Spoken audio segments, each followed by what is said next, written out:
नमस्कार. आरोग्य सखी महिला आरोग्य मार्गदर्शन या चॅनलमध्ये मी तुम्हा सर्वांचं खूप मनापासून स्वागत करते. जर तुमचा गर्भधारणेचा दुसरा महिना सुरू असेल तर सर्वप्रथम तुमचं खूप खूप अभिनंदन. या महिन्यात बाळाचा विकास वेगाने होत असतो.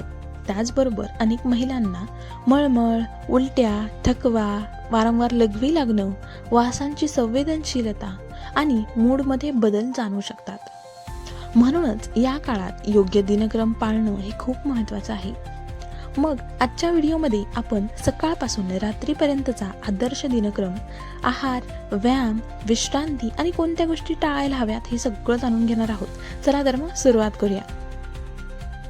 सकाळी उठल्यानंतर एकदम बेडवरून उठू नका. 2 ते 3 मिनिटं शांत बसा आणि नंतर हळू उठा. तुम्हाला जर मॉर्निंग सिकनेस होत असेल तर उठण्यापूर्वी एक साधं बिस्किट किंवा मग ड्राय टोस्टचा तुकडा किंवा मग भाजलेले पोहे तुम्ही खाऊ शकता. यानंतर एक ग्लास पाणी प्या. मग ते पाणी कोमट किंवा गरम तुमच्या अंदाजानुसार घ्या. आणि हो, दिवसाची सुरुवात ही सकारात्मक विचारांनीच करा. अशी काही सकाळची सुरुवात तुम्ही प्रेग्नन्सीमध्ये करू शकता.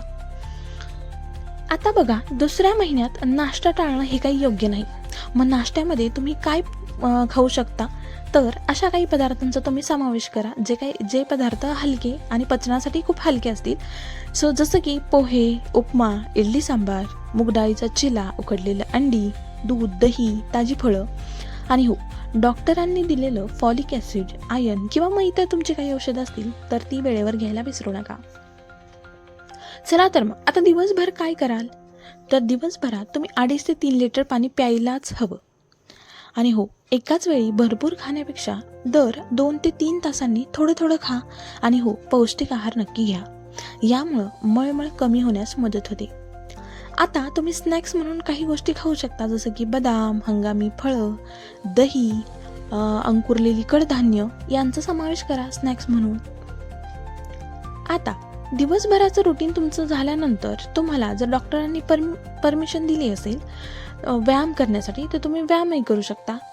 हलका फुलका, जसं की 20 ते 30 मिनिटाचं चालणं किंवा मग घरात एक 10 ते 15 मिनिटाचा हलका वॉक तुम्ही घेऊ शकता. हलका स्ट्रेचिंग तुम्ही करू शकता किंवा मग श्वसनाचं सोपं व्यायाम जे काही आहेत ते तुम्ही करू शकता. पण लक्षात ठेवा, कोणताही नवीन व्यायाम किंवा जास्त तीव्र व्यायाम हा डॉक्टरांच्या सल्ल्याशिवाय सुरू करू नका. चला तर आता वळूया दुपारच्या जेवणाकडं. तर बघा, दुपारच्या जेवणात हे प्रेग्नंट वुमनचं ताट हे असं संतुलित असावं, ज्यामध्ये चपाती, डाळ, हिरव्या भाज्या, भात, सॅलड, दही या सगळ्या पदार्थांचा समावेश असावा. आणि प्रथिने, आयर्न आणि कॅल्शियमयुक्त पदार्थांचा तुमच्या आहारात नक्की समाविष्ट करा. आता दुपारच्या जेवणानंतर वेळ येते ती विश्रांतीची. मग या महिन्यात थकवा जाणवणं सामान्य आहे. मग तुम्ही जेवणानंतर एक 20 ते 30 मिनिटाचा आराम करू शकता, पण दिवसभर झोपून राहू नका. दुपारच्या विश्रांतीनंतर संध्याकाळी येते. मग संध्याकाळी तुम्ही काय कराल, तर थोडंसं चालणं, हलका श्वसनाचा व्यायाम करू शकता किंवा मग ध्यान करू शकता. तणाव कमी ठेवण्यासाठी तुम्ही कुटुंबासोबत वेळ घालवा. स्ट्रेस फ्री राहण्यासाठी तुम्ही तुमच्या जवळच्या आवडत्या लोकांसोबत थोडासा वेळ घालवू शकता. आणि हो, पुरेशी पाण्याची मात्रा मात्र नक्की घ्या. आता आपण वळूया रात्रीच्या जेवणाकडं. तर आता आपल्या सगळ्यांनाच माहिती आहे की प्रेग्नन्सीमध्ये रात्रीचं जेवण हे हलकं असावं. म्हणजेच रात्री हलका आहार घ्यायला हवा. उदाहरणार्थ तुम्ही खिचडी, दाल खिचडी, डाळ भात किंवा चपाती भाजी किंवा सूप अशा काही गोष्टी ज्या पचण्यासाठी हलक्या असतील. असा आहार तुम्ही रात्रीच्या वेळी घ्यायला हवा.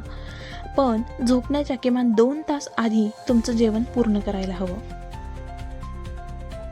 चला तर आता रात्रीबद्दल बोलतोच आहोत, तर मग थोडंसं झोपेबद्दल बोलूया. जसं की रोज 8 ते 9 तासांची झोप घेण्याचा प्रयत्न करा. बघा, जितकी जास्त तुम्ही झोप घ्याल तितके तुम्ही स्ट्रेस फ्री राहाल, हेल्दी राहाल, हॅप्पी राहाल, आनंदी राहाल. आणि हो, मोबाईलचा वापर कमी करा. शक्यतो आपण रात्री झोपायला जेव्हा जातो तेव्हा आपण जास्त वेळ मोबाईल स्क्रोल करत बसतो. पण मोबाईलचा वापर कमी करा, जेणेकरून 7 ते 8 तासांची शांत झोप घेण्यासाठी तुम्हाला मदत होईल. आणि हो, वातावरणही शांत राहू द्या. आता दुसऱ्या महिन्यात काही गोष्टी टाळायला हव्यात, त्याबद्दल बोलू.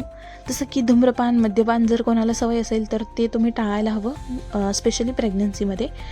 डॉक्टरांच्या सल्ल्याशिवाय कोणतंही औषध घेऊ नये. जड वजन उचलणं टाळावं, जसं की जिममध्ये कोणी जात असेल तर जिममधलं हेवी वेट उचलणं किंवा घरातही कुठली जड वस्तू उचलणं दुसऱ्या महिन्यात टाळायला हवी. कच्चं अर्धवट शिजवलेलं मांस, अंडी, मांस अशाही काही गोष्टी. त्यानंतर दूध, अनपॉश्चराइज दूध, त्यापासून बनवलेले पदार्थ, जास्त कॅफिन, उपाशी राहणं, सो अशा काही गोष्टी टाळायला हव्यात.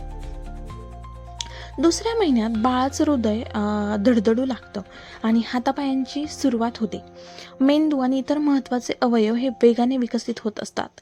म्हणूनच या काळात पौष्टिक आहार आणि डॉक्टरांनी दिलेली औषधं नियमित घेणं अत्यंत महत्त्वाचं आहे. सो हा झाला काही बाळाच्या विकासाबद्दल, जे काही बाळाचा विकास दुसऱ्या महिन्यात होतो सो त्याबद्दल. आता मला आशा आहे की दुसऱ्या महिन्यातला आदर्श दिनक्रम तुम्हाला समजला असेल. तर मग हा व्हिडिओ जर तुम्हाला उपयुक्त वाटला असेल तर मग लाईक करा, प्रेग्नंट वुमनसोबत शेअर करा आणि हो, आरोग्य सखी चॅनलला सबस्क्राईब नक्की करा आणि कमेंटमध्ये नक्की सांगा की तुमचा कोणता महिना सुरू आहे. आणि पुढील व्हिडिओमध्ये आपण तिसऱ्या महिन्यातील आदर्श दिनक्रम जाणून घेणार आहोत. मग तोपर्यंत स्वतःची आणि बाळाची काळजी घ्या. चला भेटू नेक्स्ट व्हिडिओमध्ये. तोपर्यंत बाय, टेक केअर.